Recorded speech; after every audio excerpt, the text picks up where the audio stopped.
గ్రంథంలోని మరొక కథ. కొత్త నాయకుడు యెహోషువ.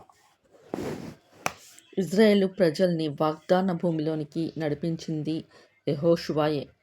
ధర్మశాస్త్రం పాటించడం ఎంత ముఖ్యమో దేవుడు మరోసారి యెహోషువకు చెప్పాడు.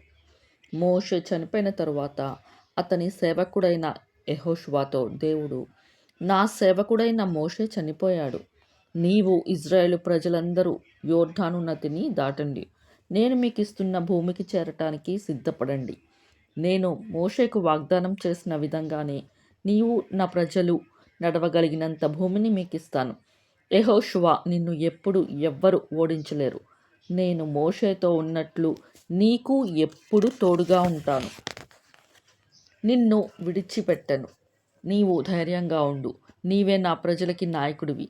నేను వారి పితరులకి చేసిన వాగ్దాన ప్రదేశాన్ని వారు స్వాధీనం చేసుకుంటారు.